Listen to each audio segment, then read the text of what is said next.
right. Good afternoon, everyone. Welcome to the Town of Orono Council virtual meeting for Monday, May 11th, 2020. Roll call shows that all councilors are present. And next item is agenda review. Looks like we have a new item, order 20-72, to put on the agenda. So I would need a motion and a unanimous vote to put it on the agenda. So could I have a motion and a second? Move approval. Second. All right. All those in favor? Aye. Look. Aye. So we will take this up at the end of new business before we go into executive session. So moving on in the agenda to an update on public health emergency and town services. So is that Geoff or Sophie or both? I'm gonna start, well, I think Geoff and I are both gonna do this today, but we're gonna start with Geoff. Okay. Geoff Low, Fire Chief for Orono. Just a quick update on some of the numbers that we're seeing out there. Right now in Maine, there's a total of 1,462 cases that have occurred since the first occurrence of cases here in the state. 872 of those have recovered. There are currently 200, there were 200 people hospitalized, and there have been 65 deaths in the state overall. Most of those deaths are occurring in long-term care facilities, nursing homes, those types of places. Specific to Penobscot County, there have been 90 cases, no fatalities, 68 people have recovered, and there are currently 17 people in the hospital. There have been over 22,000 tests that have occurred in the state. Another issue or another specific point to Penobscot County is one of the cases in the community. There have been 20 confirmed cases occurred at the Hope House in Bangor, which is a homeless shelter or support type location. And the other thing is Penobscot County has been deemed to be a community transmission. So basically what that means is that when somebody receives or is diagnosed with COVID, they may not know where it came from. So if for whatever reason the council chair came down with it and she's been in 3 or 4 different places and can't identify exactly who was sick in one of those places, that would be an example of community transmission. And that poses a significant risk because it creates an environment where, as we tend to relax our safety standards and precautions, there's a higher chance of COVID to begin expanding within that community. And that's why we've been singled out along with Androscoggin, Cumberland, and York counties. Very interesting, if you will, type of virus. There's still a lot that's unknown about it. Initially, when we first started looking at it, we thought that the virus affected how oxygen was attracted to red blood cells and the take-up of it. But there now seems to be a component where it may be affecting clotting factors in the blood and leading to pulmonary embolysis, which are basically blood clots that develop in your lungs. And that may be where some of the difficulty breathing and the pneumonia-like symptoms are coming from. So it's still really early in the whole virus and trying to understand its effects and how it works and ways to eliminate it. Some of the places that are starting have either had low numbers to begin with or are starting to ease restrictions are actually starting to see a pickup in cases. One of those is South Korea, which was hailed for being really on top of the game and keeping numbers low. Since they've reduced some of their restrictions, they've started to find pockets of coronavirus picking up in neighborhoods, especially those that have a really big nightlife, if you will, lots of nightclubs and stuff like that. So they're starting to see an uptick in numbers in those particular areas. And again, that would lead to that community transmission of COVID. As far as what we're doing operationally, I'll let Sophie speak to the other departments or whatever. On fire, we're holding our own. We're not running into any issues right now with protective equipment. EMS calls are still down like they were, but we're not having any near misses or any concerns with exposure. So overall, I think we're doing okay. We're holding to our decontamination and other policies, and I think that's about it for right now. So for the rest of the town, We continue operations where I think to most people, but for the fact that they can't come into town hall, almost all of our services are available. Sometimes we have to get a little bit creative to meet people's needs, but we've been, I think, doing a pretty good job with that.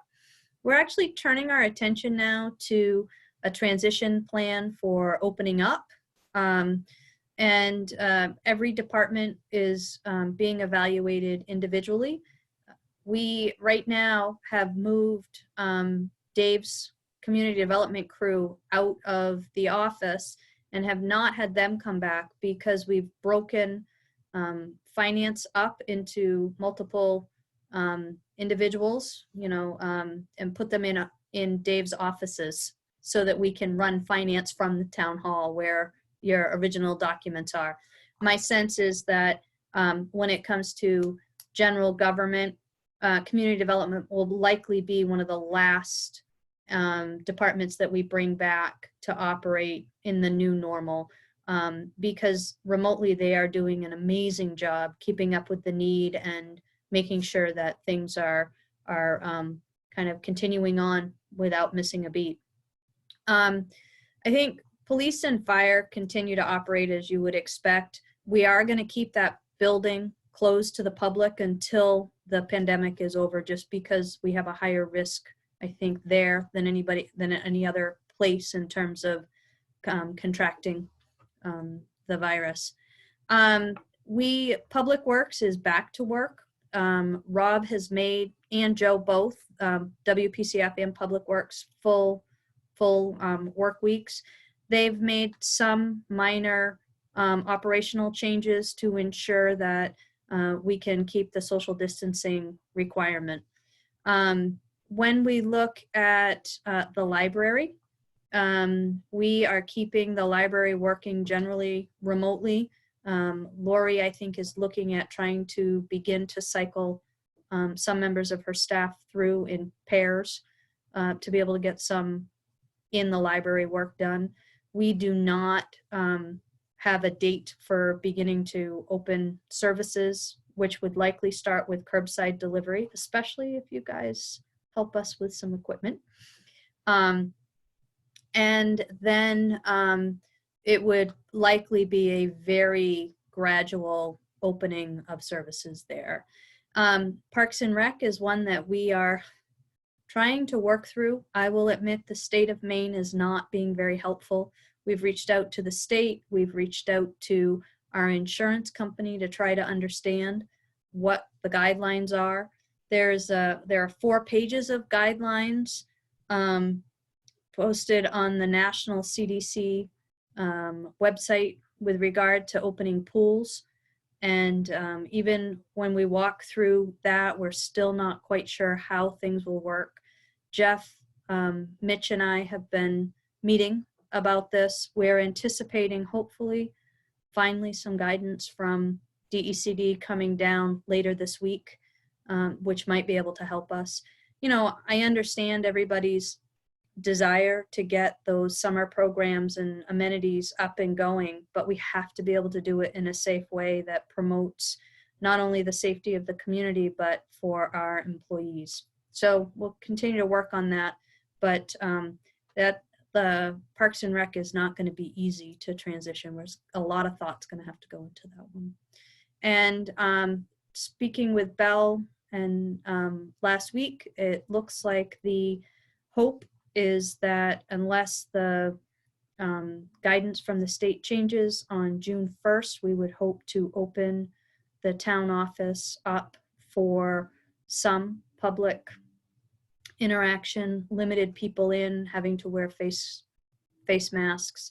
That likely will be not a full 40 hours a week, because we're going to have some limited staffing here, but we can talk about that through the budget process. That's all I have, unless you have questions. Great. I have one question, or whoever. When the public buildings open up again, Sophie, is there an expectation that people will have to start, like registering their cars, things that they have let lapse because they could let lapse? when those buildings are open up, is there an expectation that people will have to comply or come back and do the So- things that they didn't do? So we have some people, number of people who have found alternative ways to do the things that they need to do, and we appreciate them because they're helping pay our bills right now. While we will be here and able to register vehicles and would hope that people would come in and take care of those registrations, according to the governor's executive order, all of those registrations have been extended till 30 days after this civil emergency is declared over. We did get some good news from the Governmental Accounting Standards Board. They have indicated that we can treat excise tax that comes in late the way we treat tax revenue, so it will actually book in FY20 and not 21 for many of those, as long as they get it registered by the end of August. Great. Does anybody else have any questions? Cindy, just a comment on vehicle registration. You could remind people that it doesn't make any difference when you register. Expiration is still going to be as it would have been had you registered it on time. Yeah, you just won't get as much of a break between times to register. I did hear on Maine Calling when Matt Dunlap was on, this is several weeks ago, there's a Maine Public call-in show, and he was the guest, and he said that you could somehow get a letter. You know, it's like when you submit this, you get a letter from them instead of getting the registration of the tags. And if you show the letter to the police, if you are pulled over, they will somehow honor that. That's what I remember him saying. So, I mean, there has to be some workaround where it's like, if people can't get their cars registered, you know, because of this, and the offices are closed, then yay, state of Maine's going to buckle up on fines here. So I don't think that's necessarily what's going to happen. No, well, Sam, number one, we've been registering new vehicles and re-registrations. So anybody who wanted to register a car could get a car registered. And number two, right now, if you had a registration that expired in March and you're driving around with that registration, you just have to show the officer that registration, because right now that's valid. In terms of state law, I don't know if it would be valid if you had a car accident, if your insurance company would consider you registered or not. That's probably a question people should ask. Anybody else have any questions? I don't know if Chief Low is still on. I was just wondering if the Hope House, with the amount of cases there, if we are taking any extra precautions here, or is it pretty much contained in Bangor? I don't know that I can answer that. I think that once we went to a community spread, then the awareness was heightened, for at least over on the fire side, and we've had some conversations with law enforcement as well. So I think our level of precaution has been pretty high since day one, if that makes sense. We're really guarded and trying to take it as serious as we can. So Nothing's changed, basically, is what you're saying. You're No. doing. Yeah. If there's no other questions, I will move on to approval of minutes of April 13, 2020. I'll take a motion, please. Move approval. Second. Second. And Nancy, do you want me to take the vote, or do you want to do roll call? Oh, I'd be glad to do it. Okay. Okay. Councilor Kuhn, In favor? Councilor Osher, Councilor Osher, Sorry, in favor? okay. Councilor Perry, In favor. Councilor Maynard, In favor? Councilor Gardner, In favor? Counselor Robertson, In favor. and Counselor Grenier. In favor. 7 in favor and none opposed. Thank you, Nancy. The voice behind the little box. We'll move on to public hearings. There are none. So we'll move into acknowledgements by council members, and I'm just going to go across as I see you. So to start. Did you say me? Oh, hi. I have one. I just want to acknowledge our high school seniors. Yesterday, and happy Mother's Day to everybody. I was thinking yesterday that I couldn't see my kids, and I was like, you know what, I'm going to give up Mother's Day because the seniors are giving up graduation and prom and all of the things that go along with that. And I just wanted to acknowledge them. I know they're doing profiles. They're sending profiles out into the public, and we get to read about, all of the things that they've done for 4 years. And I know that they're working on trying to get some kind of a virtual or a in-person graduation. I know they're working really hard on trying to do something for them, but I would just like to acknowledge them. They've been through our school system. I know my son is ready to graduate and was about 3 weeks ago. So actually he probably was in September, but anyway, I just like to send out an acknowledgement to our young adults in our community. Thank you. Thank you, Cheryl. Tom? Piggybacking on Cheryl's comment, I really enjoy seeing the signs around town, the parents of graduating seniors. And I've noticed also some signs recognizing teachers of the class of 2020. I think that was a nice thing that the school organized. And another comment is I'd like to acknowledge Public Works. They've been really on the ball in terms of picking up brush. I know they just started last week, but there have been some huge piles on Bennett Road that just mysteriously disappeared. So thank you, town. Great. Laurie? Yes, I want to acknowledge the crew that cleaned up the trail along the river. It looks fabulous. They had for public safety, they had it closed off, and then they opened it up as soon as they were done. And there's a nice sign beside the tree that came down. That was much of it had to be removed. Parts of it are bucked up beside the trail, and I just think that our trails crew has been doing a great job, even with the challenges of having that fall during this time. Great, thank you. Terry? I want to acknowledge my my mother-in-law, who's been stage 4 cancer for quite a while. Now she's in her. I'm probably gonna get a little emotional because my husband is down there right now, and she's probably not gonna make it through the night or tomorrow. I'm listening to him cry a lot, so I'm pretty emotional right now. But I want to acknowledge her for being a strong woman. So thank you. Thank you, Terry. Megan? I would like to I'd like to acknowledge a local resident who's done something pretty cool and pretty newsworthy. Cass Clemmer. I don't know if anyone's read about this in the paper online recently, but I've belonged to the Maine Coronavirus Community Assistance Group on Facebook since mid-March, and I had no idea till the Bangor Daily did a profile on Cass that this comes from an Orono resident. I think Cass's family is based in Orono, and also Cass went to the University of Maine, and I think works as an EMT and has a background in public health education.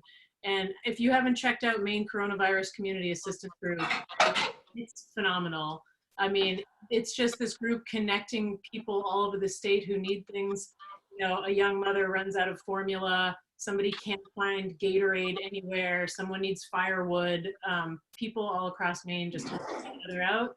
And it's totally a community initiative that started from a thoughtful person here in Maine, in Orono. So props to you, Cass. Thank you. Thank you. And Sam? Sure, I'm going to probably tag on a little bit of everybody here. Kind of along with Megan, I guess not really that organized, but I really want to send out some acknowledgement and recognition to the community spirit here in town. I know my neighborhood has been really supportive of each other, looking out for each other and very cognizant of social distancing, but it's really sort of kept, given how little contact there is, it's been wonderful. On Bennick Road, I know Katie Quirk and her family put together some art, some public art. It's very fun. If you get a chance, drive on up there, you'll see some giraffes and some really fun stuff happening. And I hear that it may be a mobile display that may pop up in another neighborhood, and I'm really hoping it's mine next. And so, you know me, I'd love to have Christmas lights and giraffes on my lawn. What can I say? So that's wonderful to have that sort of thing.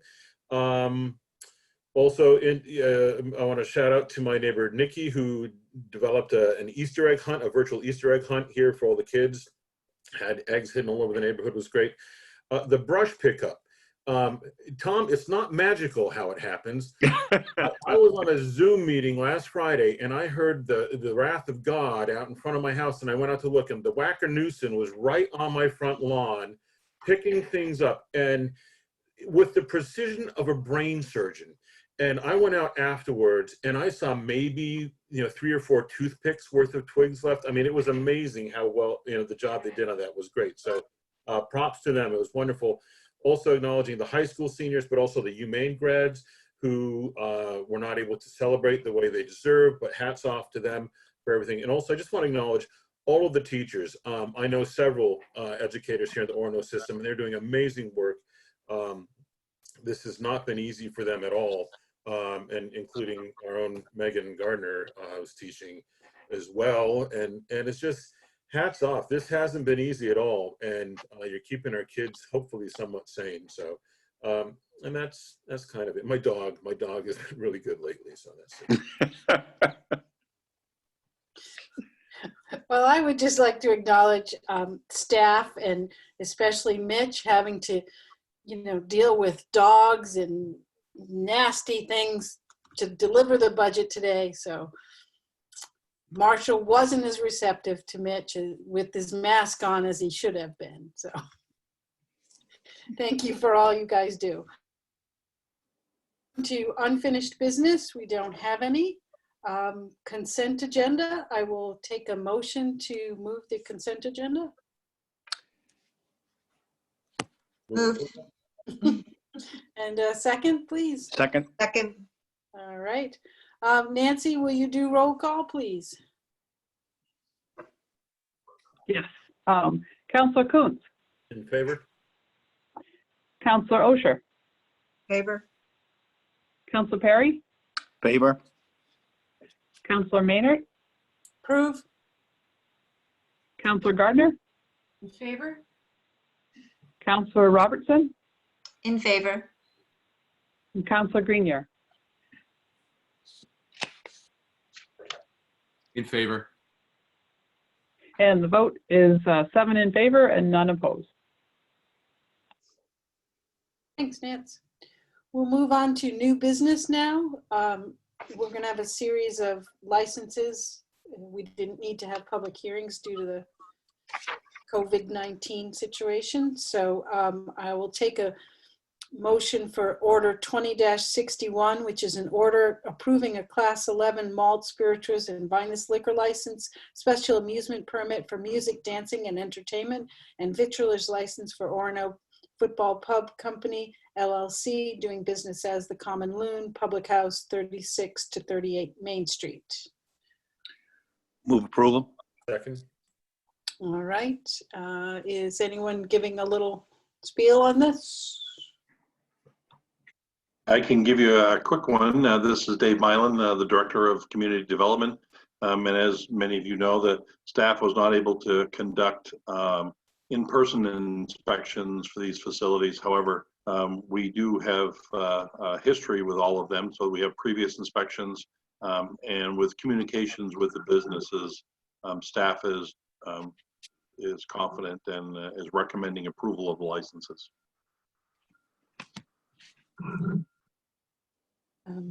There is a little bit of a discussion here about the personal property taxes that are not connected to the Orono Football Pub Company. They're the landlords. And so does council want to take these into consideration when they issue the license, or I personally think it's a separate issue, but I'm just double checking with council if there's any objections to moving forward with the license. I agree with you, Cindy. I don't think there's any connection between the two, and I'll go with what you're thinking. Okay. I do wonder if we've ever had the situation before. So Tom, in the last 9 years that I've been here, no. I only ask in terms of if we have had a situation before, I would be in favor of being consistent in how we deal with it. But having heard that comment from our town manager, I think we should move forward with approval. Yeah, I think that there's ways for the collection of personal property taxes that don't need to involve this license here. So, all right, I will take a license. Nancy? I couldn't hear you. Okay. Sorry. Councilor Coons In favor. and Councilor Osher, In favor. Councilor Perry, In favor? Councilor Maynard, In favor? Councilor Gardner, Abstain? Councilor Robertson, In favor. and Councilor Grenier. In favor. And the vote is 7 in favor, and there were none opposed. Oh, 6 in No, favor. 6 in favor, 1 abstention. Due to Oh, a conflict, sorry. I assume. Yes, okay, I'm sorry. Correction to that. Nancy, I can't be voting on my own license.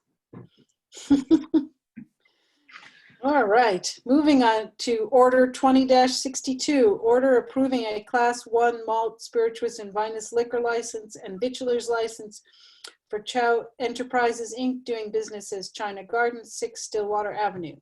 Could I have a motion, please? So moved. Second. Second. All right. Dave, do you want anything said on this? Mute. You're muted, Dave. Oh, sorry about that. That staff is recommending the issuance of the license. Okay. Any questions or comments on this? Hearing none, I'll ask Nancy to take the vote, please. Okay, Councilor Coons, In favor. Councilor Osher, In favor. Councilor Perry, In favor? Councilor Maynard, In favor? Councilor Gardner, In favor? Councilor Robertson, In favor. and Councilor Grenier. In favor. And this vote is 7 in favor and none opposed. Great, thank you. Moving on to Order 20-63, order approving a Class 4 tavern liquor license, special amusement permit for music, dancing, and entertainment, and vitulers license for Timothy Gallen, doing business as Black Bear Brewery, 19 Mill Street, Suite 4. Take a motion, please. Move approval. And Second. all right. Dave, anything on this one? Staff, no, staff recommends issuance of the license. All right. Anyone have any questions or comments? Hearing none, I will ask Nancy to take the roll. Vote. Okay, Councilor Coons, In favor. Councilor Osher, In favor. Councilor Perry, In favor? Councilor Maynard, In favor? Councilor Gardner, In favor? Councilor Robertson, In favor. and Councilor Grenier. In favor. And the vote is 7 in favor and none opposed. All right, thank you, Nancy. Moving on to Order 20-64, order approving a Class 11 malt spirituous and vinous liquor license, special amusement permit for music, dancing, and entertainment, and vitulers license for Morgs Mex Orono LLC, doing business as Margarita's Mexican Restaurant, 15 Mill Street. Could I have a motion and a second, please? Move approval? Second. All right. Any questions, comments on this one? Dave, do you have it? Staff is still recommending approval of the license. Okay, thank you. Anyone else? Hearing none. Nancy, please do your thing. All right. Councilor Coons, In favor? Councilor Osher, Favor? Councilor Perry, In favor? Councilor Maynard, In favor? Councilor Gardner, In favor? Councilor Robertson, In favor. and Councilor Grenier. In favor? And the vote is 7 in favor, and there are none opposed. Thank you, Nan. Moving on to Order 20-65, order approving a Class 1 malt spirituous and vinous liquor license, special amusement permit for music, dancing, and entertainment, and vitulers license for the Bears Den Memorial Union, University of Maine. Take a motion and a second, please. So moved. Second? All right. Dave, is it still good? It is good. The staff is recommending the approval of the license. All right. Any questions or comments? Hearing none. Nancy, please take the vote. Councilor Coons, In favor? Councilor Osher, In favor? Councilor Perry, In favor? Councilor Maynard, In favor? Councilor Robertson, In favor. Councilor Grenier. In favor? And the vote is 7 in favor, and there were none opposed. I didn't vote. I'm in favor also. Oh, my goodness. Oh, excuse me. That's okay. Councilor Gardner. Favor. Great. Sorry. That's okay. Order 20-66, order approving a Class 1 malt spirituous and vinous liquor license, special amusement permit for music, dancing, and entertainment, and vitulers license for Wells Catering, University of Maine. I'll take a motion and a second, please. Move approval? Second? All right.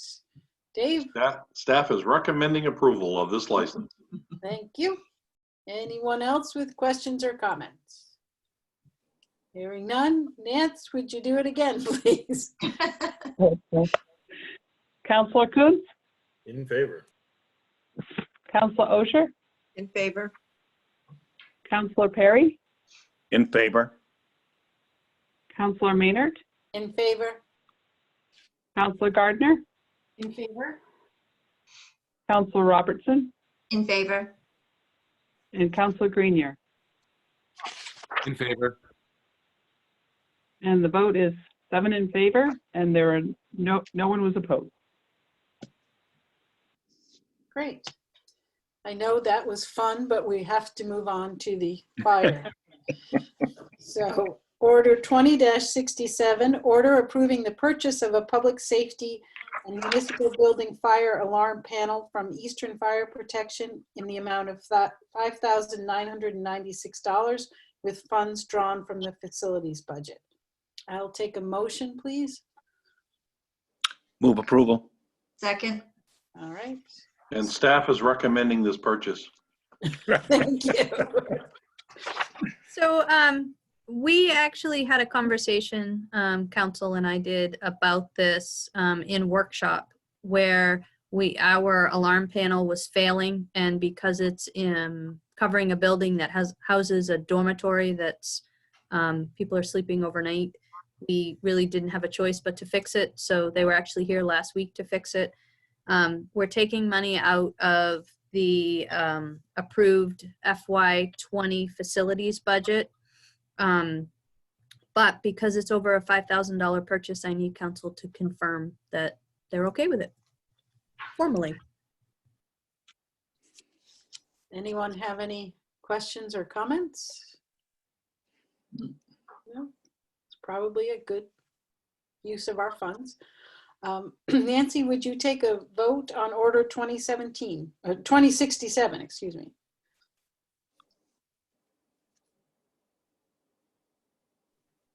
I have to remember to hit the mute button. Excuse me. Councillor Coons, In favor. Councillor Osher, Favor.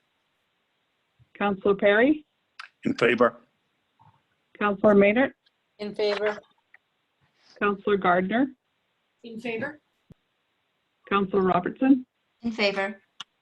and Councillor Grenier. In favor. And everyone voted unanimously in favor of this motion. Okay. Order 20-68, order authorizing the implementation of a loan guarantee program for eligible Orono businesses, and further to authorize the town manager to encumber up to $150,000 from the downtown and transit-oriented tax increment financing district and execute such agreements necessary with University Credit Union to support said program. I'll take a motion, please, Move approval. and a second. Second? All right. Who wants to talk on this one?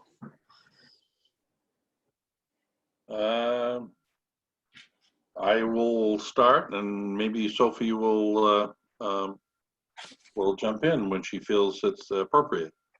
I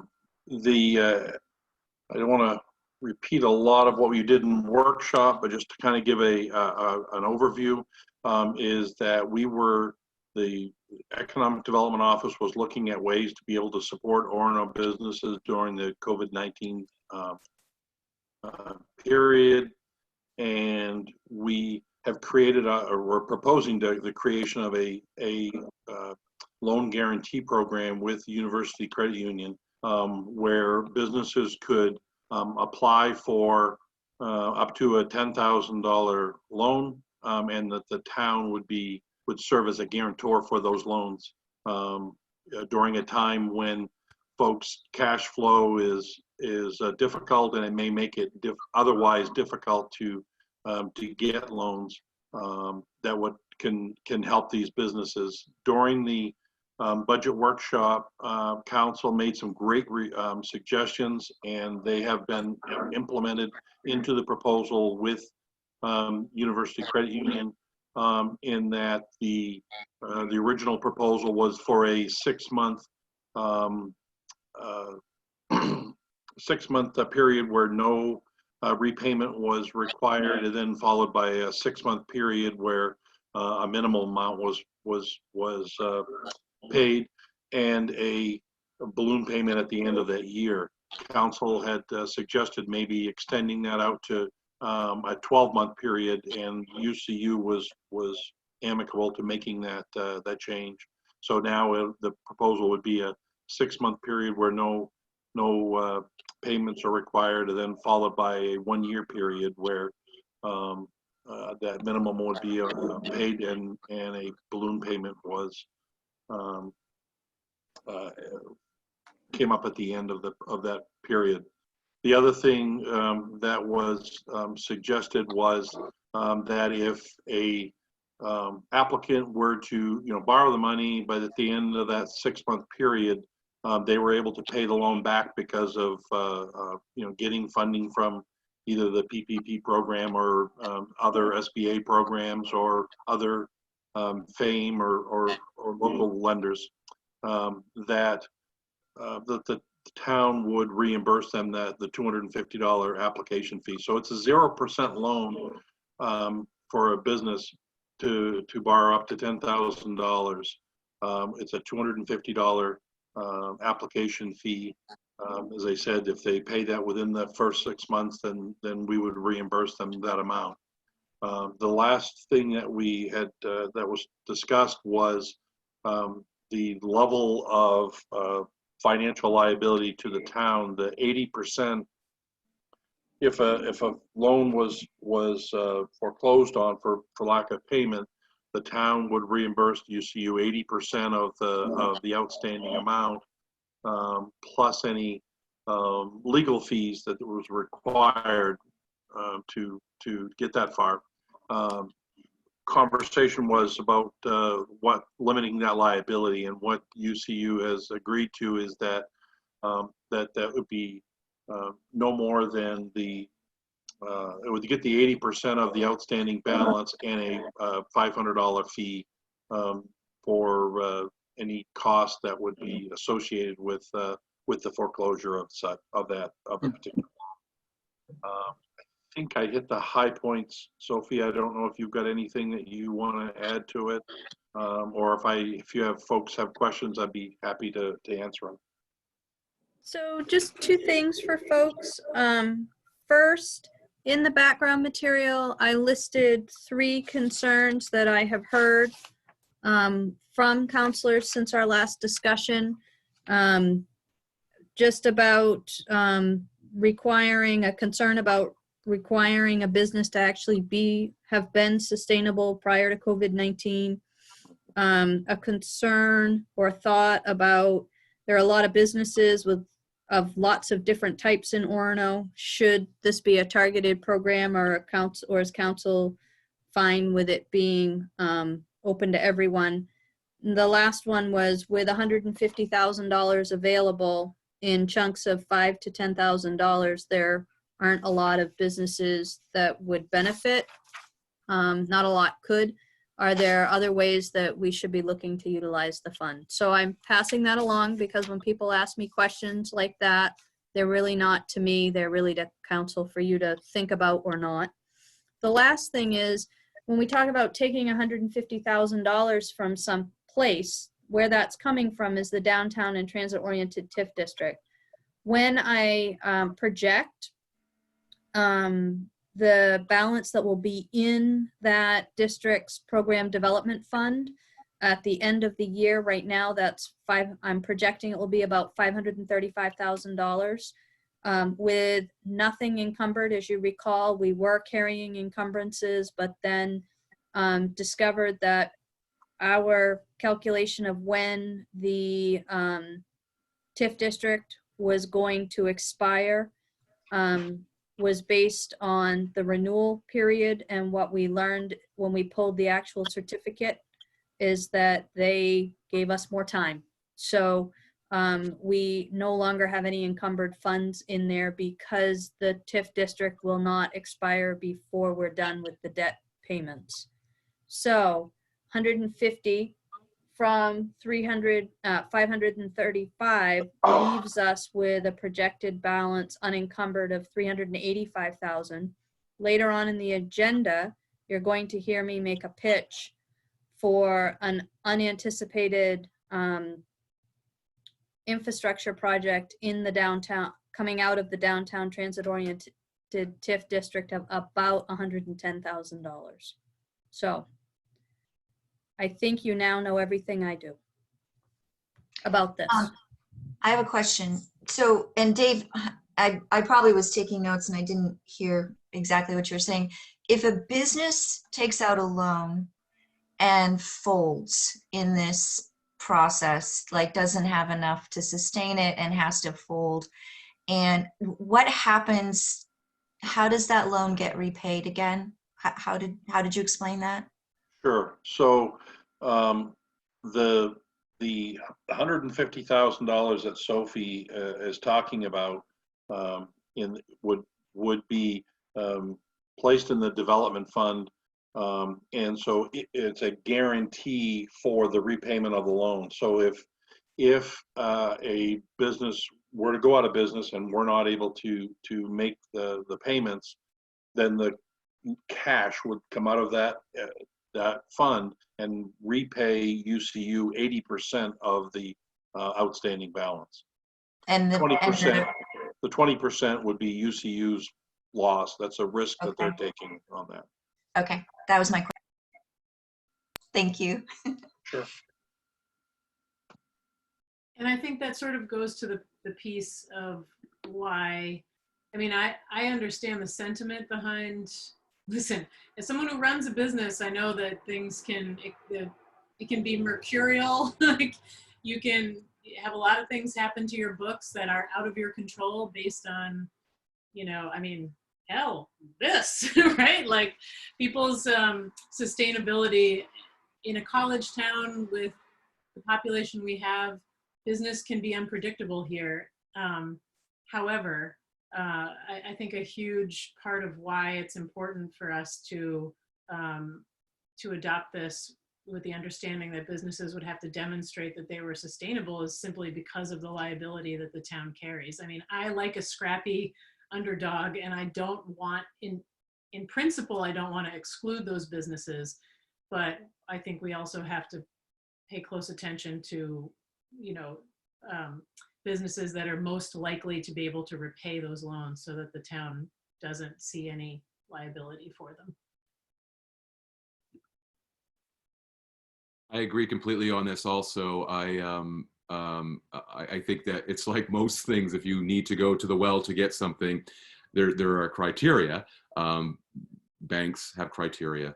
I just kind of want to throw this one thing. When I was in town council up in northern Maine, they did something similar to this there, and it ended up kind of like becoming a fiasco because they didn't incorporate the qualification, and people ended up leaving. And they had a bit larger amounts of money, so they were actually they took money and they just went away in the middle of the night. But so yes, I'm kind of like with Meg on that kind of concept of making sure that they actually qualify and viable. So that's my point.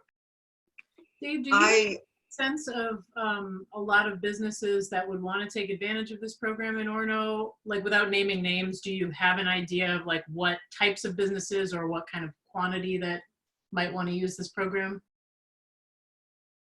Sure. I guess let's say my opinion is based on conversations with the UCU lending staff, asking them if they felt that there was a need, or were they having people come to them looking for funding of this type, and there wasn't an option for them. And what I heard from them was that there are some, but not necessarily a tremendous amount. Again, that was prior to PPP program being implemented, as well as the emergency funding through SBA.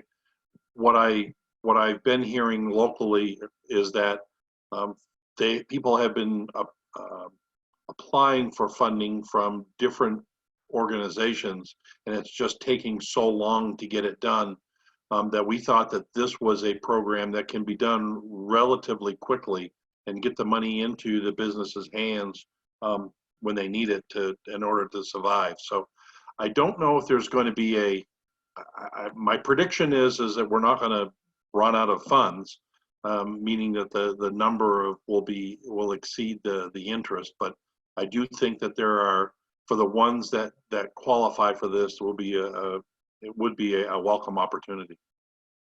I appreciate that you checked in with the UCU. You mentioned that it was before this COVID. So the first time we saw this on an agenda, it sounds like it was part of a plan for the TIP money already, that there would be a revolving loan fund.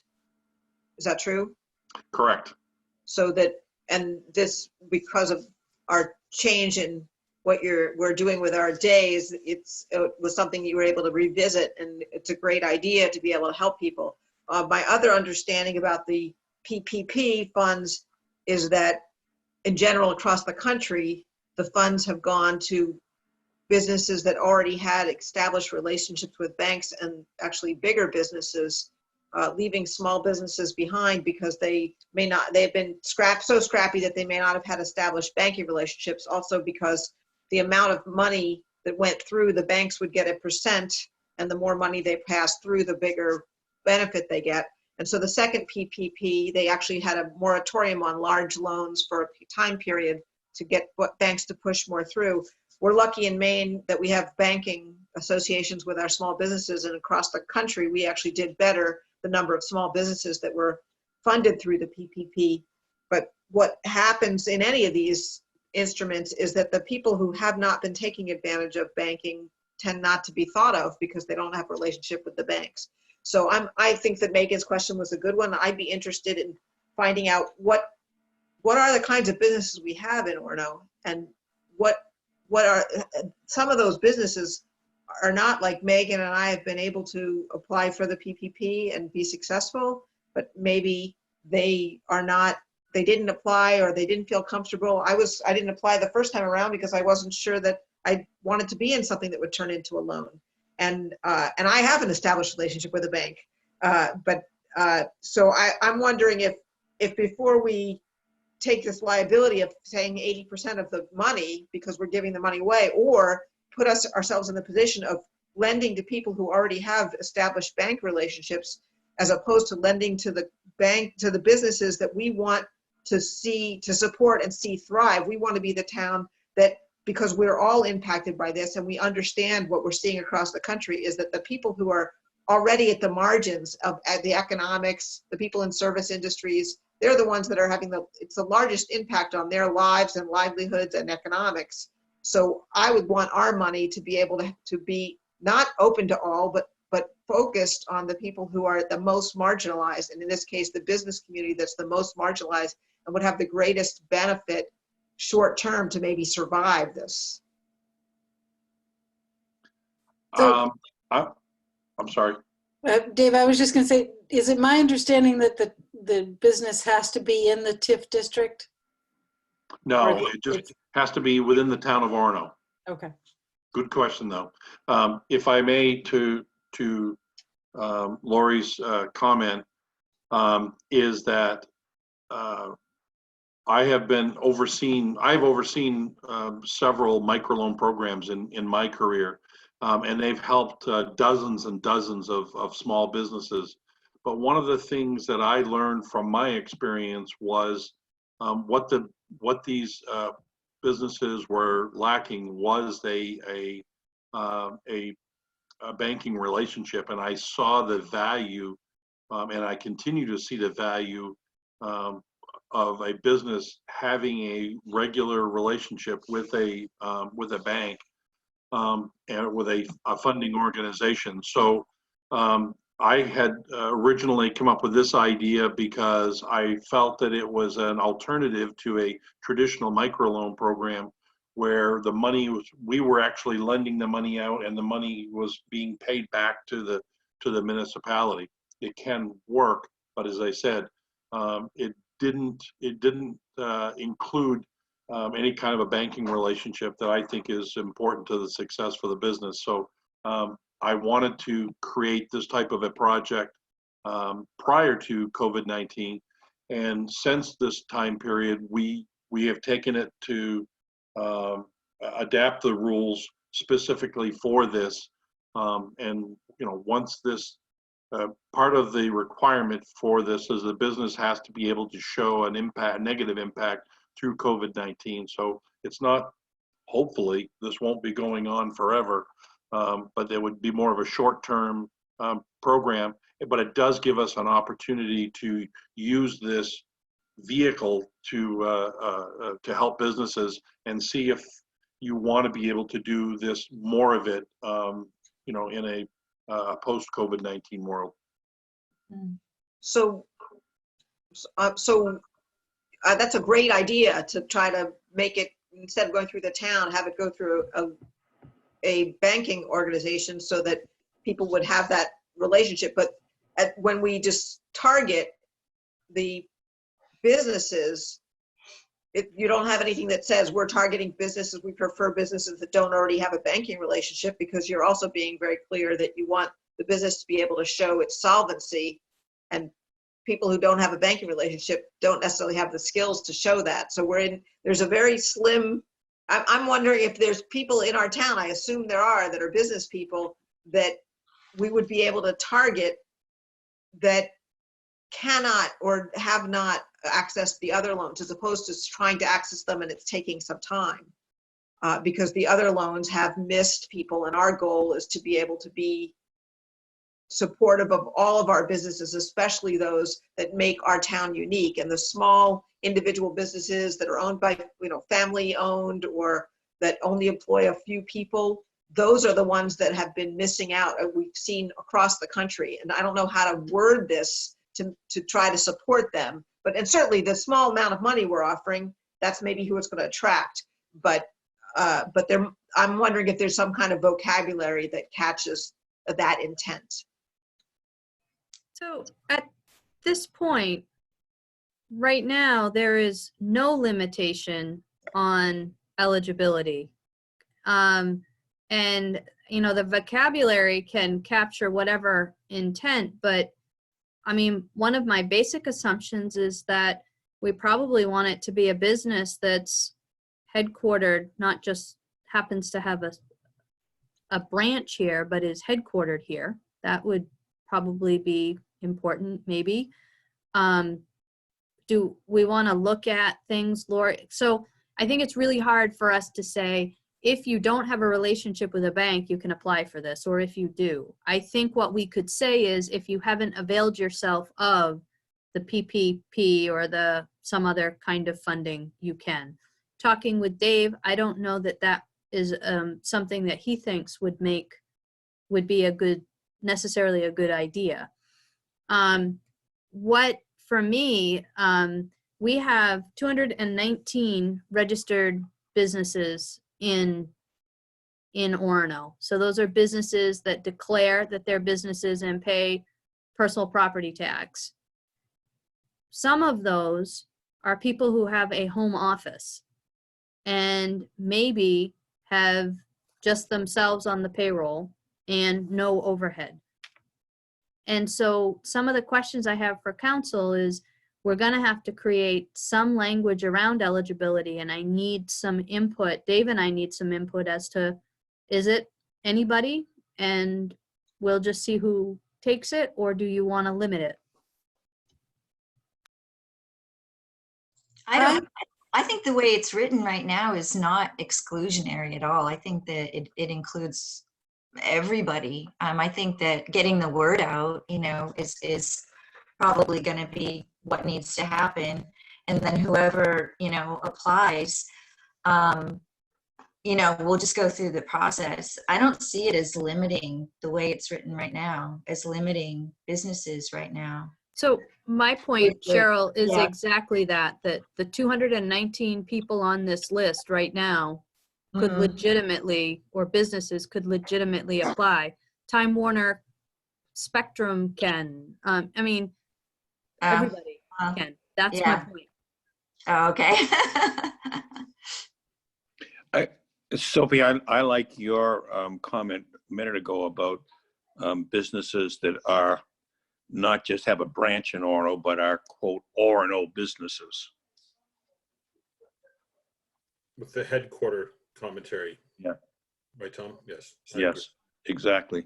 So their registered office is in Bangor? Orono.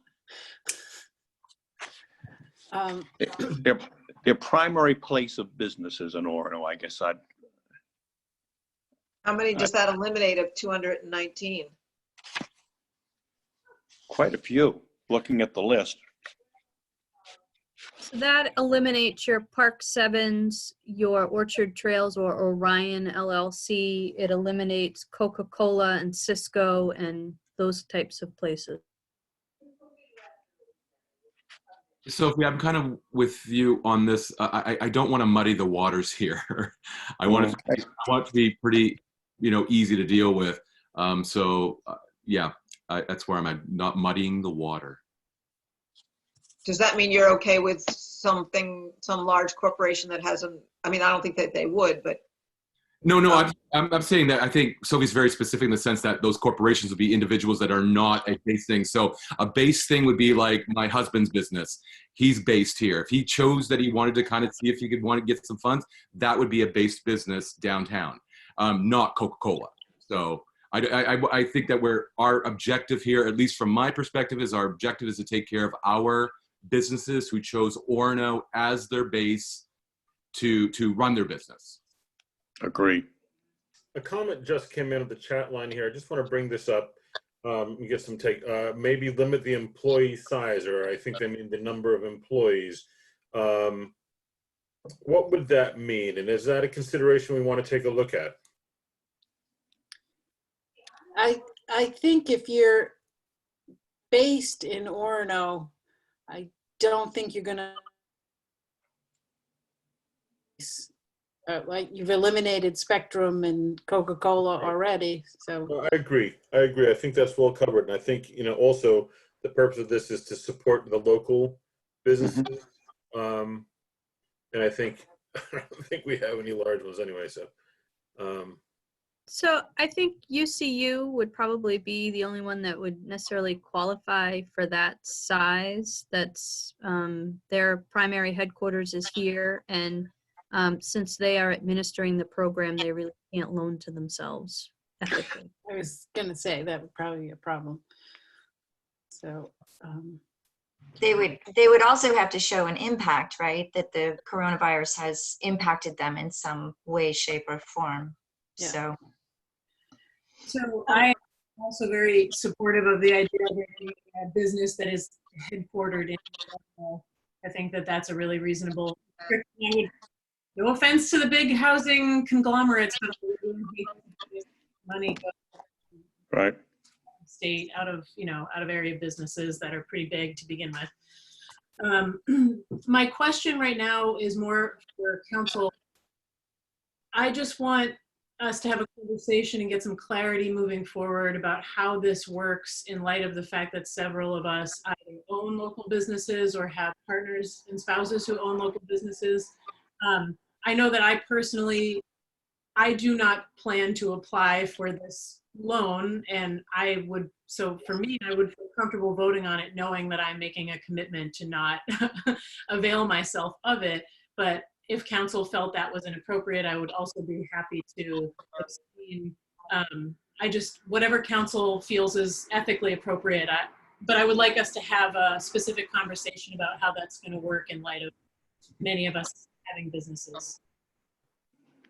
Well, I'm going to actually say that I am in a space with with Ed's business that I can say that I've basically have taken it onto, because it kind of wraps into my own taxes and stuff like that. So we're not going to ask for that kind of money at all. We're just going to take care of our own stuff and move on. And we're fortunately in a space where we don't need to worry about that. But so I'm out of that also. Yeah, I wouldn't be going for the loan. I think it'd be fine for us to either recuse ourselves of the loan or recuse ourselves of voting, whatever the rest of the committee, that the council wants us to do. As I said, I took the PPP, but I want to leave this for other people. I'm grateful that you guys, you are all open to my discussion of at least putting some kind of bounds. I'm also grateful for the notes preparing us to give us the lists of businesses. And I just want to make sure that we advertise it, because if there's only, let's say there's $5,000 and there's only 30 of them, then I would want to make sure that people knew about it, so that because it probably would end up being first come, first serve. And I want to make sure that those businesses had the opportunity to apply. But so back to what I was asked. I'm not going to be applying for it, and I'll vote. I want to be in the discussion. And as far as the vote, I don't need to be included in the vote if you don't want to include me because I'm a local business person. So if I could just respond, a comment was made on Facebook that the money could be used to reduce taxes. We chose not to take on more debt with the bank. This money that we're talking about cannot be used to directly reduce taxes. This is part of the tax increment financing district. These are restricted funds to be used for economic development. That's not to say if we use these funds on this, we won't have them for something else, but it's about priorities around economic development, not a direct reduction of taxes. It sounds like council would be comfortable with restricting this program, not include counselors, which I think it doesn't, there's no question then about conflicts moving forward. Dave, Madam Chair, could I ask a question? sure. I just want to get some clarification on the type of business, because I kind of heard of several different comments about it, whether the business has to be headquartered here, whether it's based here, it has a branch here. Those are all kind of different answers, and I can think of several businesses that could easily take advantage of this, and quite frankly might help protect that business with their location in Orono that could be very much in danger, but they may have multiple locations. I want to be able to identify that the funds could be used for their Orono business if they can show that their Orono location, the Orono location is affected by the COVID-19, and that those funds are going to help the Orono location. But there are several, that I can think of off the top of my head, without naming names, that they have facilities in other places as well, and their headquarters may not be in Orono, but they're a big part of the Orono business climate. Thank you, Dave. Actually, I hadn't thought of that. So are you thinking that it would more capture the spirit of what council is trying to do by limiting perhaps the, I don't know, the size of the corporation in a monetary sense, or limiting franchises of national corporations? Or, I mean, should we be looking more at restrictions on the financial end than on the location? I kind of thought we were trying to help Orono businesses. That was the reason for this. And there are some national chains in Orono that I'm not sure if we really want to get into putting the monies in those locations rather than a small business. But it sounds like Dave is saying maybe it's like a small local company that might have its headquarters in Bangor, but they have a thriving Orono location. Is that what you mean, Dave? Exactly.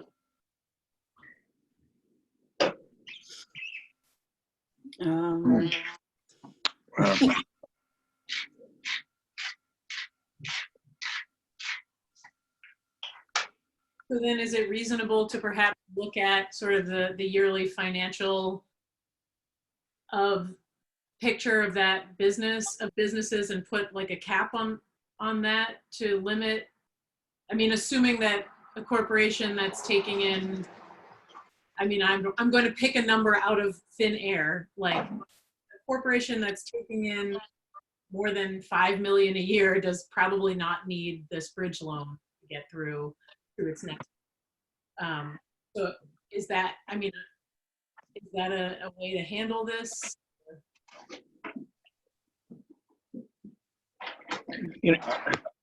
I don't think that, I'm sorry, go ahead, Tom. I think this is getting too complicated, and I appreciate, Dave, the comments that you made about a business that might not be located in Orono but has a branch in Orono. But I think I'm more in favor of just going a simple way and saying that we're trying to help Orono businesses that are, I don't know whether we say housed in Orono or doing business primarily in Orono. I think it's going to get a lot more complicated if we go much further. Yeah, I agree with you, Tom. And I was going to say that, you could look at what are the underwriting standards. I don't know if UCU has certain underwriting standards for this, or are we supposed to be developing those? I think we have to create the eligibility piece. They'll create the underwriting piece. And I also think that the businesses, there are a couple businesses that Dave is thinking about that actually, if we use tax records, are considered Orono businesses. But if you give us a little bit of discretion as we write the eligibility, I think we can kind of address some of those small businesses that the person might live over the line, but is primarily based in Orono in a small business. Okay, I'm fine with that. And is there enough flexibility in the program to do even a case-by-case kind of situation? In the event that there is a business that doesn't quite meet all the standards, but shows need or shows an impact, a COVID-19 impact, is there enough flexibility to do something like that? So I think we can have some flexibility, Cheryl, but understand that when you build in flexibility, especially when you're making somebody eligible or not eligible for something, it increases the risk of discrimination claims. And we have to be very careful about that. So I think some eligibility around Orono business versus not, I think we can talk about the intent of the program being to support people in Orono who primarily do business in Orono. I think that Dave and I can come up with something creative there. And I was also wondering if there is a window, if there is a time like between, when we start, when we open this up and when we close it. Like, is there like 30 days to apply, 60 days to apply? Has that been considered at all? I'm gonna speak on top of Dave here, but I think the key will be to advertise it before it's open, and then to give it some period of time and then open it. The question, at this point, I think it has been envisioned as a first come, first serve, meaning the first amount of people who get their applications in that are eligible will have the money. I think we would be asking UCU to be doing something completely different if we said you have 30 days to apply and then we'll review them, because now they're having to rank, and that's a totally different job. And I don't think that's fair to ask UCU to do that. No, and I don't think you need a date if you have a limited amount that you can give out. Once it's gone, it's gone. So, if I could just add on that, is that again, with the understanding is that part of the criteria is they have to show a negative impact by COVID-19. The idea is that once any negative consequence or negative impact by COVID-19 is the norm, then it will go away on its own. I just had a question about whether there's going to be any document between the borrowing entity and Orono, so that whether Orono would have an opportunity to recoup the funds if it has to guarantee. And the reason I was thinking of that is what Terry was talking about with, so we get someone coming in and taking the loan and then walking away. Is there a mechanism by which Orono could try and recoup that money, or if the company filed bankruptcy, can we file, a creditor's claim in bankruptcy, anything like that? I actually had a similar conversation with UCU when we first started talking about this, and it just seemed to, as I'll use Terry's phrase, it just kept seeming to muddy the water as more down in the weeds we got with it. So the question, I don't think the question was ever really answered, but it is I would, quite frankly, Cindy, would defer to your expertise on that. But I do know that during our conversation, my conversations with UCU, we had at least talked about that and just decided it was going to be too cumbersome to try and make it work as in the time period that we had to talk about it.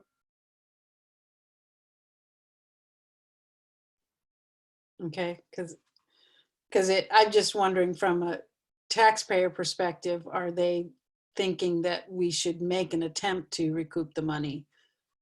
So I think we can continue to ask them to repay the money. We can put them on the blacklist, or I mean that like blacklisted, where they wouldn't be eligible to participate in other town grant programs until the money was repaid. I think we could ask UCU if it's possible for them to use their ability to report it as a delinquent, delinquent loan, so that it's on their credit report.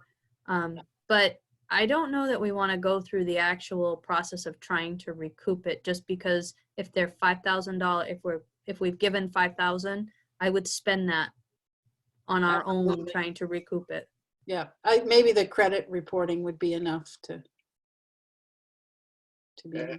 And that is the intent. That's the reasoning, one of the reasons for using a partner that's in the banking world, is so that it can positively influence their credit rating, and then negatively if whichever is applicable. But the hope is that, again, through a traditional microloan, you don't report anything. So you can go through a $25,000 microloan, pay it back, and the credit bureau doesn't know anything about it. So it doesn't help them from a positive side either. And so this was the idea that that's one of the goals for this design is that it could help them from a positive side.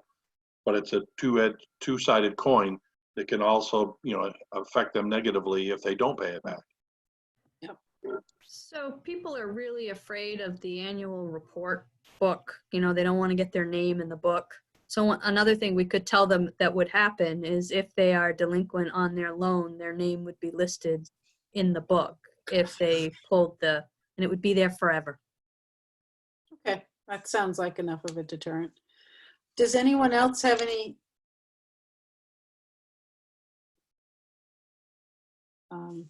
All right, hearing none, I will ask Nancy to take a vote on Order 20-68. Counselor Coon? And excuse me, we're voting with the understanding there's going to be some additional language written that reflects the conversation we had to focus on Orono businesses. Is that correct? Yes, Tom, that and language that would prohibit the current counselors from participating in the program. Okay, thank you. In favor as amended. In favor as amended. Counselor Perry? In favor. Counselor Maynard? In favor? Counselor Gardner? Favor? Counselor Robertson? In favor. Counselor Grenier? In favor. And I assume everyone voted in favor as amended. So it's seven in favor and none opposed. Thank you, folks. All right, thank you. Order 20-69, order setting June 15th, 2020 at 4 p.m. Am I right? Yeah. As the date for a public hearing to consider a 6-month moratorium ordinance on commercial solar projects to regulate solar farms. I'll take a motion, please. Move approval. And the second. Second. Second. All right, Sophie. So we briefly discussed this in workshop that we had a general inquiry in community development about a commercial solar installation. Review of our current ordinances make it very clear that while we've been using our existing electric permit process for residential solar installations, we do not have anything on the books to regulate a commercial scale solar installation. We are very concerned because those installations would have site issues that really should go through site plan review. So in order to give us some time to create regulations for planning board to have to be able to review these commercial solar installations. We are asking that the town council consider a moratorium ordinance. During a moratorium, the town doesn't accept applications for these types of activities, which means that any activity that comes in would then fall under the new rules in place.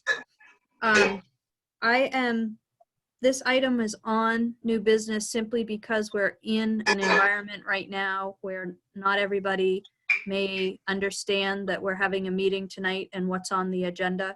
By speaking about it, we're making it very clear that if you move forward, that this is an item and we would retroact the moratorium date to today. So this is just setting the public hearing, but it gives you the opportunity to put it on the record. Good.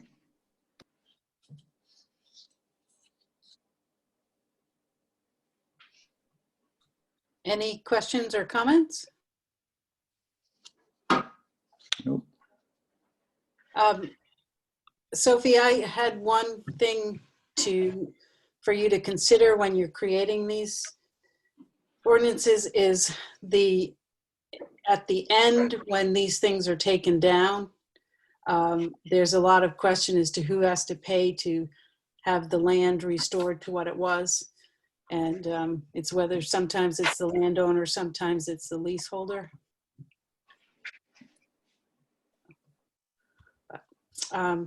Hearing no other questions or comments. Oh, I have a comment. Sure. Which is I want to thank the economic development and our town manager for flagging this. I think that protecting our natural resources are really important, and we know from your work that when we do land development, that there's sometimes unintended consequences. The people who are excited about the development don't necessarily think about what's happening just off where they're focusing their efforts, and that it has a large impact to wildlife, has an impact to wetlands. It has an impact for public safety. And so I think it's great that they flagged this as something that we should have an ordinance to make sure that when someone wants to do this, if they would want to do it in our town, that we have thought about, that when they file their permit, they have to address the things that might happen off site. So thank you very much. Great. Anyone else? All right, hearing none, I will ask Nancy to take a vote on order 20-69. Counselor Coons, Favor? Counselor Osher, In favor?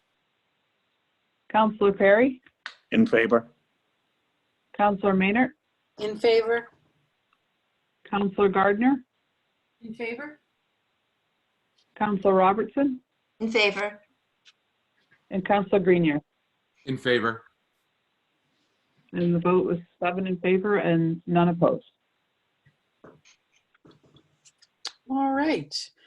Order 20-70, order setting June 15th, 2020 at 4 p.m. as the date for a public hearing to consider renewing the EnvisionNet tax increment financing TIF district. Take a motion, please. Move approval. Second. Thank you. Sophie? So this explanation is very similar to the last one. We are planning to renew the EnvisionNet TIF district, tax increment financing district, which is scheduled to expire July 13th of this year. The state, because it's likely we're going to have a public hearing, a virtual public hearing, the state is asking us to take every measure to make sure that the public is aware that we are planning to undertake this and to get the material out sooner rather than later. So Dave is in the process right now of working with Shauna Cook Mueller, who is our TIF attorney, to get the paperwork done. And this item is on new business so that it could be discussed and very clearly out in the open that the town is planning to renew this TIF district. Okay, thank you. Does anybody have any questions for Sophie? No? think it makes sense. All right, I'll take a vote on order 2070, or I'll ask Nancy to take a roll call vote on 2070, please. Okay, Counselor Coons, Favor? Counselor Osher, In favor? Counselor Perry, In favor? Counselor Maynard, In favor? Counselor Gardner, In favor? Counselor Robertson, In favor. Counselor Grenier. In favor. And the vote is 7 in favor and none opposed. Great, thank you. We'll now move back to order 2072, order authorizing the town manager purchase and installation of a curbside delivery locker and related accessory equipment. And I'll take a motion, please. Move approval? Second? All right. And Sophie or Laurie? Laurie, hi Laurie. I'm here. So this has been a journey trying to figure out how we're going to reopen and what services we can provide safely to the public. We've been taking guidance from the Maine State Library. They hold a weekly Zoom meeting. One meeting, there were over 300 of us listening. So there's a lot of interest in the state as to how we can do this safely. So the first thing they're suggesting is to do some kind of curbside delivery. And while a lot of restaurants and grocery stores are doing that, we're unique in the sense that we're asking people to return things. So we're not just sending them out the door, we're asking them to come back. So we've done a lot of brainstorming about how to do this safely, trying to reduce the amount of time that staff is actually interacting with the public.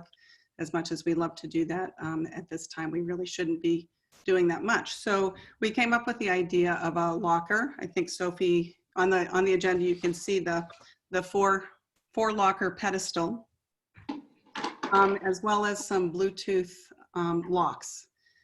So staff would prepare a bag of items and then put it in the back of this locker. A patron, I'm in conversations with 2 different companies about Bluetooth locks.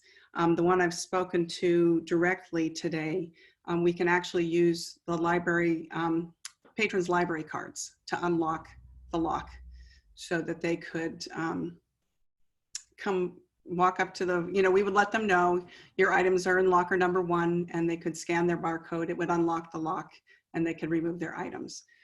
There would still be the need to sanitize that lock after each person was to take their items out.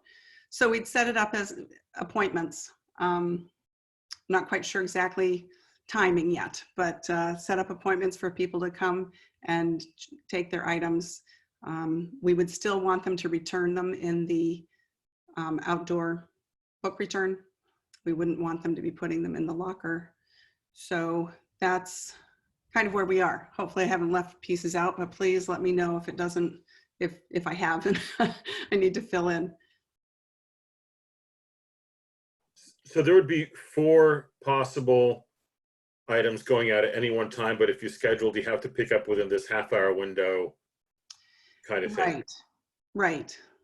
Now the beauty of this too is it will serve the purpose for the time being when we're doing curbside and not allowing people in the library.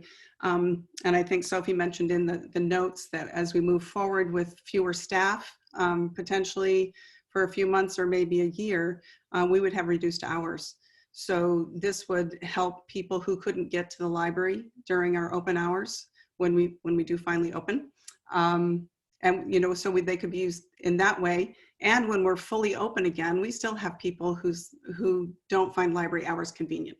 So we could be using it. We could continue that service. And our full catalog and everything is available online already. Yes and no. So right now, the interlibrary loan everything is shut off. So people cannot request items right now. When we go to curbside, that switch will be flipped by Maine Infonet so that people can request local items. Pretty quickly after that, what I'm hearing is interlibrary loan will be opened up.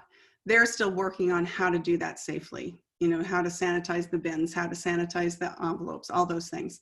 So, at that time, the whole system will be opened up again. But for now, you can't request anything. You can search to see if we have something, but you can't request it. This would mostly be books, you know, DVDs, that sort of thing. Things like the seed catalog as well. We don't really run the seed catalog. It's a community group that does. And I would say they've not really been active over the past year. So we have some pretty old seeds. I would have to contact them to see what they want to do. I'm sure they would love to give some seeds away, and we could facilitate that. So the other, you know, it's wonderful to talk about equipment that we want, but it's always important to understand where the money would be coming from and what we have for money. So I'm recommending that we look at this as well, first I tried to look at it as a COVID-19 expense, and Bell tried valiantly to get FEMA to pay us to do this, and they said no.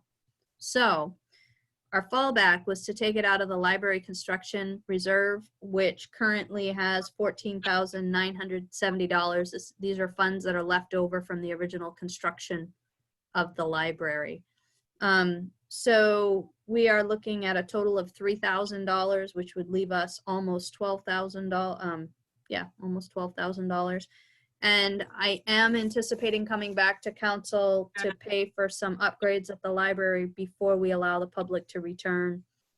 Laurie just has to work with Bell to determine what kind of safety precautions they're going to need to take there in terms of renovations for safety. I'll also comment that the state library has been working with the governor's office to come up with a specific checklist for libraries. That was kind of left out for a while. We didn't really know where we fit. And, you know, we are somewhat unique in that we do ask people to return things. So the state library was successful in talking to the governor's office about creating a specific checklist for us. And that's why we really don't know exact timing. We're not sure when that checklist will be completed, and then what the recommendation will be. I think this purchase makes perfect sense, and we should move forward with it. Thanks. Agree. Okay. Anyone else have any comments or questions? Hearing and seeing no one, I will ask Nancy to take a vote on order 20-72.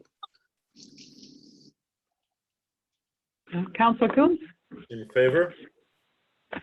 Councilor Osher? In favor? Councilor Perry? In favor? Councilor Maynard? In favor? Councilor Gardner? In favor? Councilor Robertson? In favor.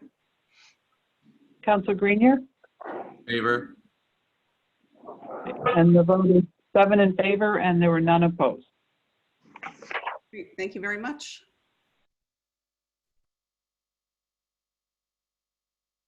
Okay, moving on to council committee and representative reports. I assume we don't have any, but just checking. Everybody's nodding their head no. So concern. I'll start with Cheryl. The only future agenda item that I can see is the committee that I would like to have a discussion about setting up some kind of an environmental committee, and we kind of tabled that last time because of time, but I'm interested in it being a future agenda item after budget, whenever we have some, you know, some good quality time that we can talk about it. Yeah, I have that on the list, Cheryl, for the next workshop. So whenever we're able to hold another workshop, non-budget, you'll be the first item on the agenda. Okay, thanks, Sophie. Tom, do you have anything?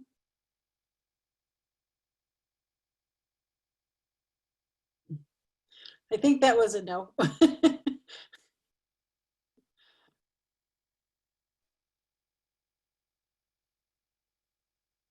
Terry, do you have anything? No, I don't. Okay. Sam, do you have anything? Yes, I do actually.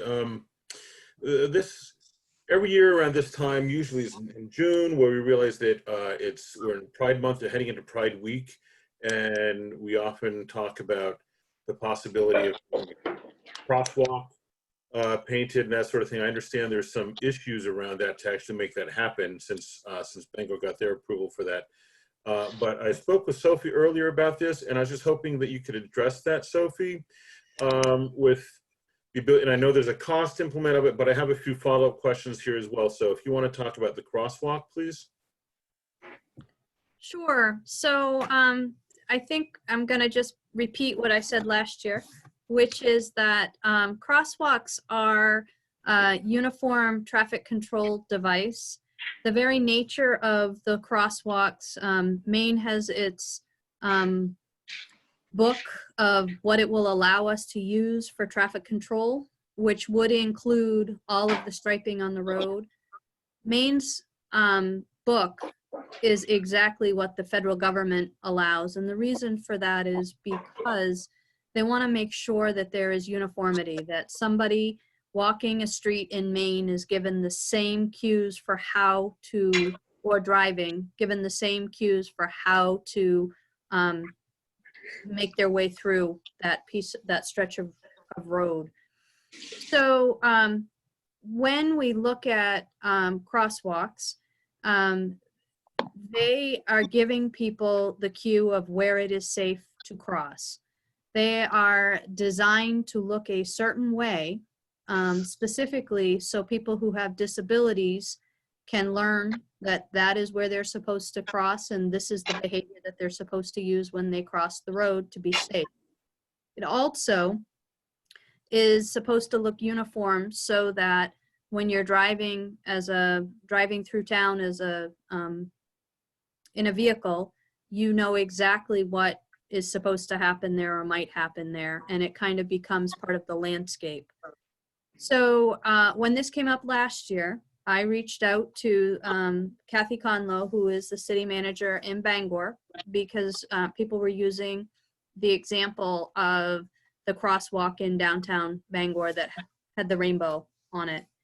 And she kindly sent me follow-up to that, which is that DOT allowed that as a one-time pilot based on feedback that it got and other research that had been brought to their attention. It is her understanding that DOT will not allow any more crosswalks to be painted that are not white on tar. There are safety considerations with that. There's also some research, I don't have it at my fingertips, Sam, I think I did a year ago, a study that was done in Canada where it showed that there was an increase in pedestrian car accidents where people had started to try to use artistic crosswalks as opposed to the uniform crosswalks. So council has the power to do whatever it wants to do. The problem is, as soon as we start moving outside what is generally accepted as in the uniform traffic control device manual, if something happens there, the argument can absolutely be made that the town contributed to that process, and we're not falling back on a standard, which makes it harder to defend. Sophie, can I ask a follow-up question? Sure. So a few years ago when we had a local community art group put the Pride themed sort of knitted sculpture displays on the lampposts, one of the things that was possibly an issue was that we don't own the bridge, right? The state owns the bridge. So we've got the bridge, we've got it's not safe to paint spots with your colors. There are, especially in light of the fact that Pride will not be celebrated the way that it normally would be this year. If there are community groups who want some place to put things or want to have initiatives for fundraising or things to get stuff up in town where it's very visible, what are the areas of the visible part of town that the town has the power to hang things up or display things. So I had this conversation with Sam this afternoon. I think the best place to do that would be on the flag poles, the ones that are the banners. So we have the decorative lights, and they've got the 2 bars that jut out, and we can put a standard banner there.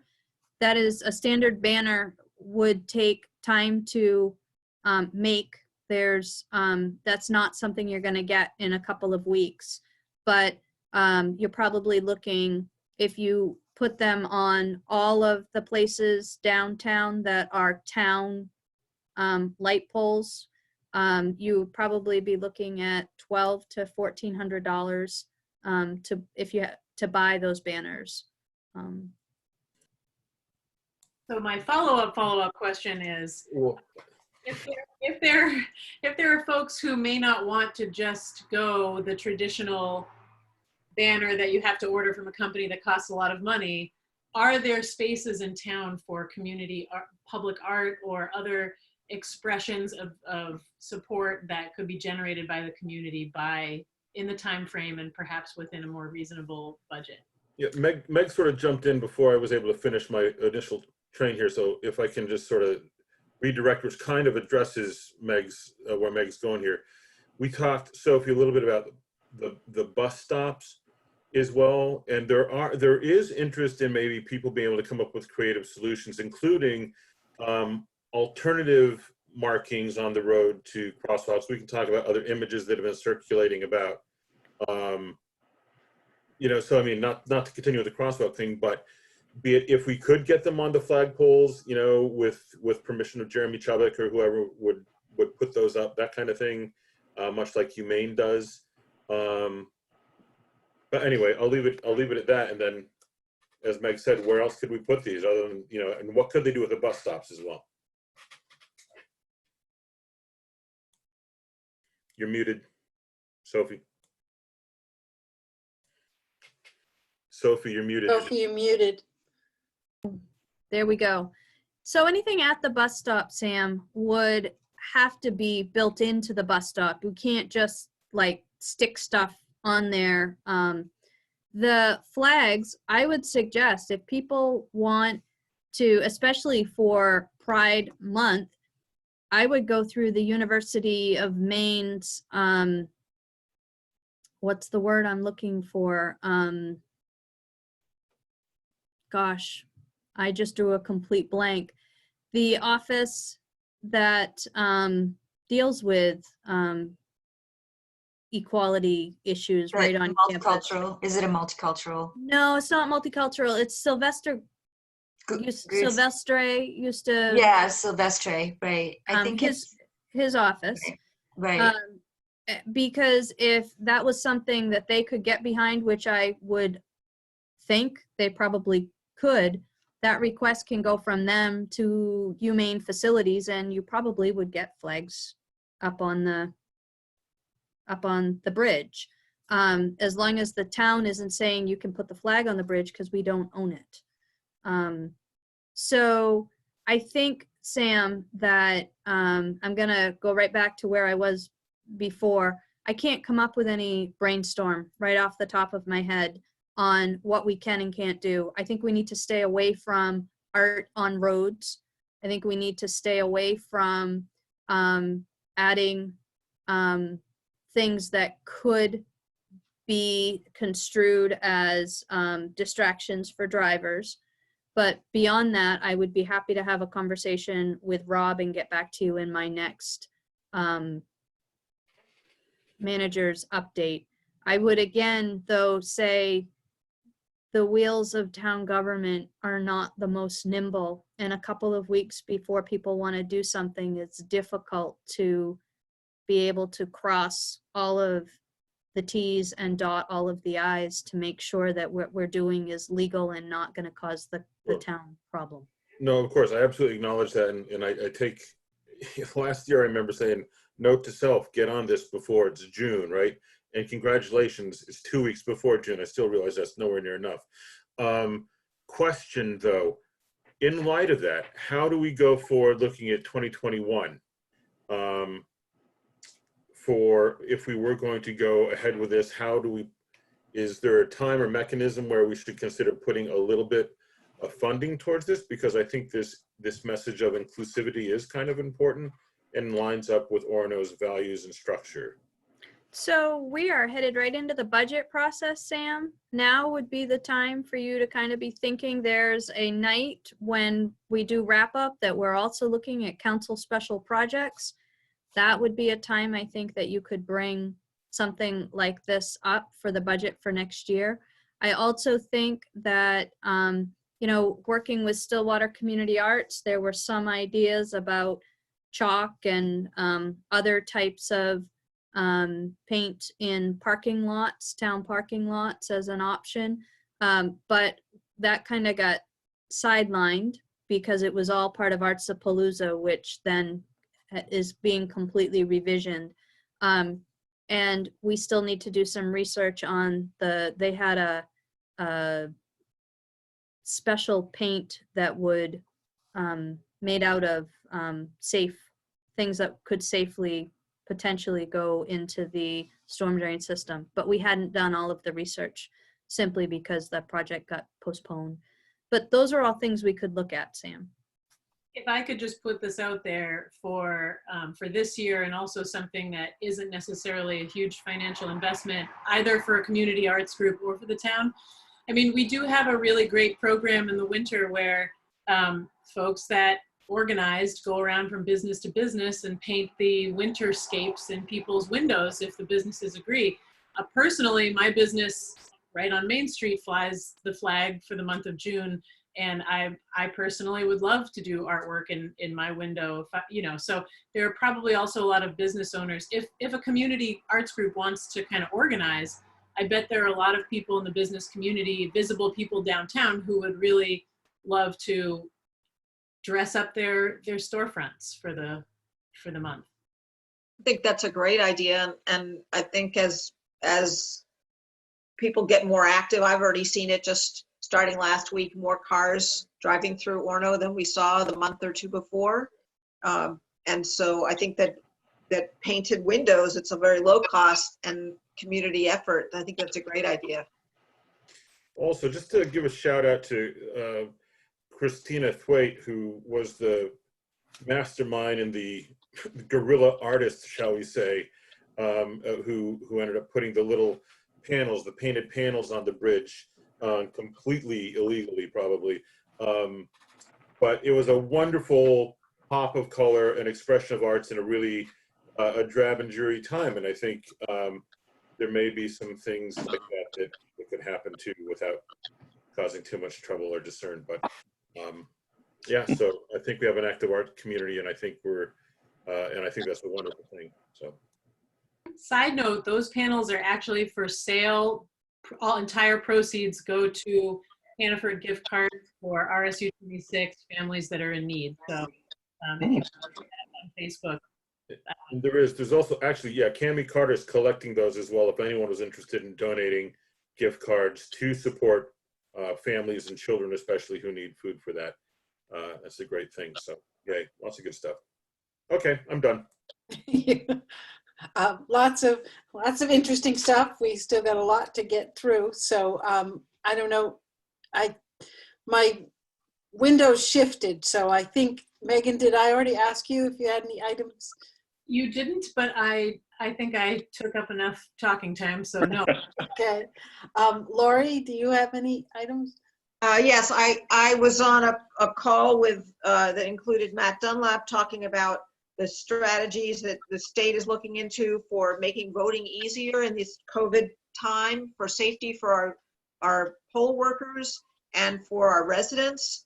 And then I spoke with Sophie about it, and I'm impressed with our town and how we manage elections. And we're awaiting more from the state, but certainly an encouragement for people to vote absentee would reduce the amount of contact that our voters have with our poll workers. And we have in our state where you're able to request a ballot and vote a month before the election. So I just wanted to acknowledge that as something that those who are listening should be thinking about for the protection and safety of our poll workers and our residents. Good. Great, thank you. Terry, did I asked you, I think. Yes, you did. I'm good. Okay, I think I got everybody. If I didn't, I apologize. So that now we're moving on to the brief discussion regarding unanticipated TIF infrastructure project. Yeah. Yeah.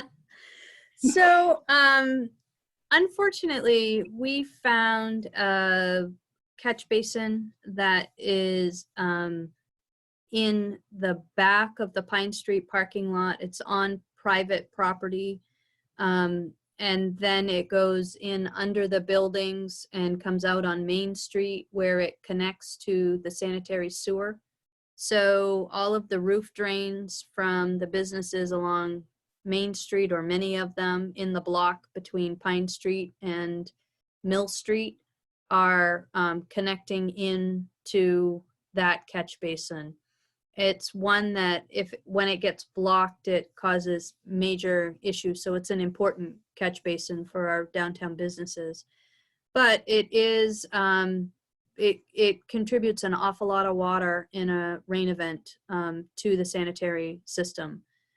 We did some initial work and have a design that involves disconnecting the pipe from the sanitary sewer, and then digging up the end of Mill Street and connecting to the catch basin that is down by Pat's Park, on the corner of Mill and Main.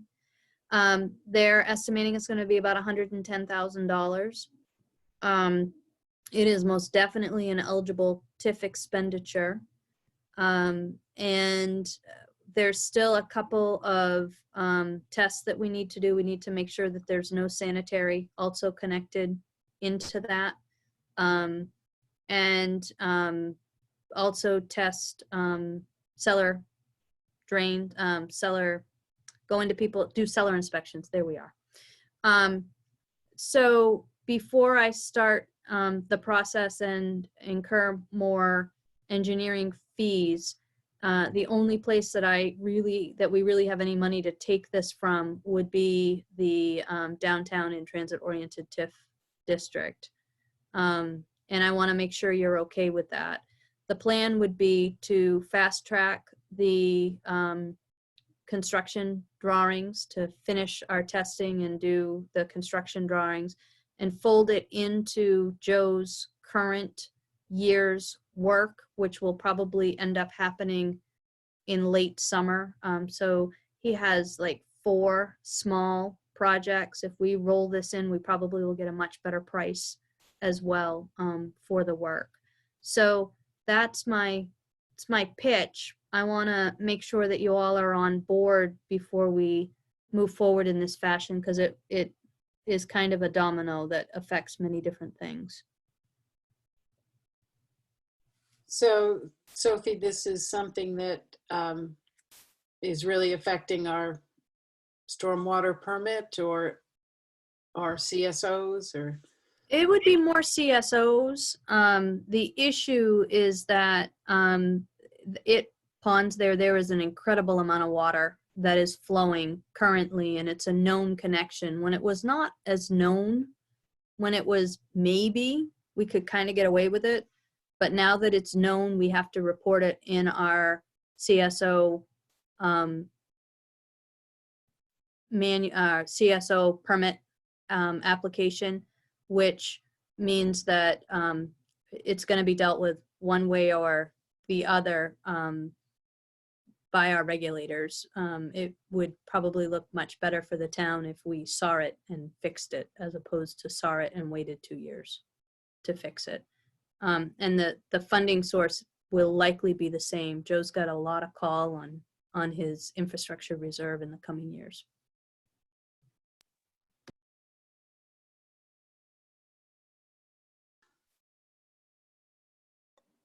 I'm in favor of moving forward with it.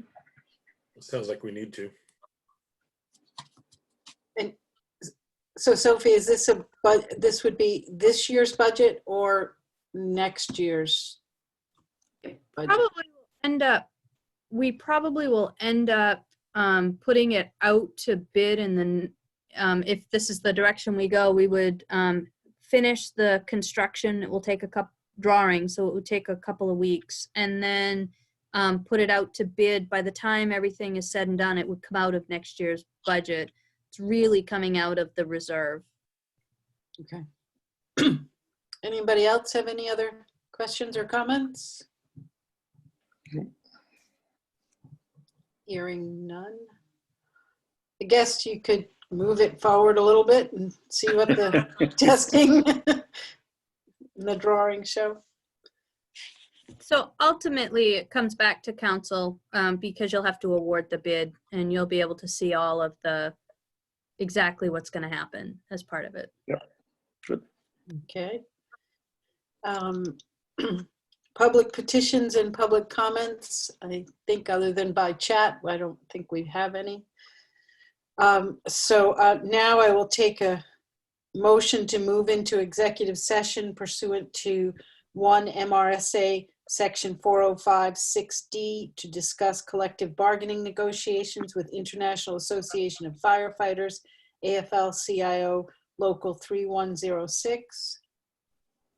So moved. Second. All right. Before I take the vote on this, everyone will need to leave this Zoom and go to the executive session Zoom that Belle has set up. And then we will come back to this one to take the vote. So Nancy, why don't I ask you to do a quick vote, roll call vote of everyone to go into the executive session. Okay. Councilor Coons? In favor with the 2-minute break. Councilor Osher? In favor. Councilor Perry? In favor. Councilor Maynard? In favor?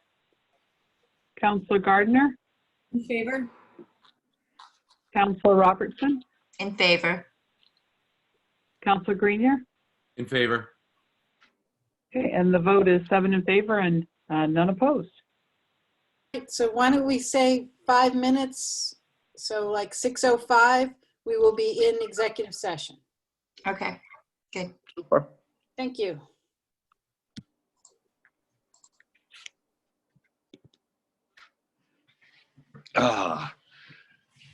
Take a.